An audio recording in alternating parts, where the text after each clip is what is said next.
Sa imuhang kuan? Luis, Ah. mubay din sa ko ang Luis akong anak. 18 na yun siya. So, nabanggit mo nga, nana siya sarili nga desisyon, nana siya sarili plano. Pero, ahiyap nga sa tanan niyang desisyon, mo kanang mo confirm gyapon sa ginikanan mo.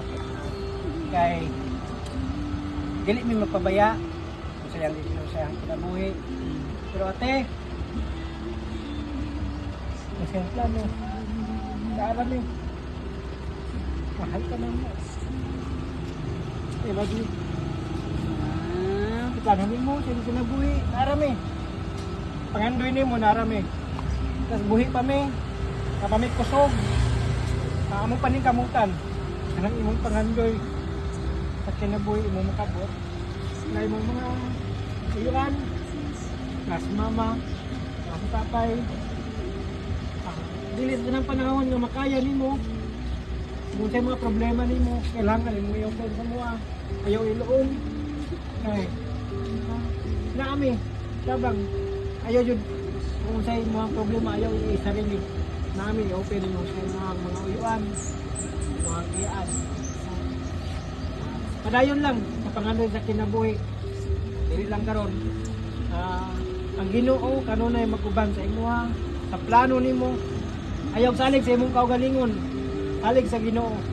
Kay siya gyud ang tinugdan nining tanan. Siya naghatag sa imong kinabuhi, siya naghatag sa imong gininhawa, siya naghatag sa imong kusog.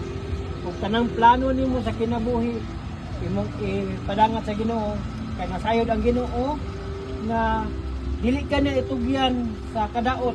Kung sabot niya nga ang plano nimo nga dili maayo sa unahan, dili gyud niya itugot. Kinahanglan ang plano nimo imong isalig sa Ginoo, imong itugyan sa Ginoo. Kay naa siya gi-prepare, naa siya gi-andam alang sa imong kinabuhi. Padayon, ilabi na sa imong pag-eskwela. Ako man siya karong grade 12, proceed ka sa college. Among paningkamutan, among pangandoy, among paningkamutan nga imuhang ginikanan nga makabot din mo tanan. Okay, salamat o happy birthday o naot nga kana bang asa ka mo adto kami mga imuhang ginikanan o uyuan yan makabalo para ma-monitor ka nila. Happy birthday, salamat. See?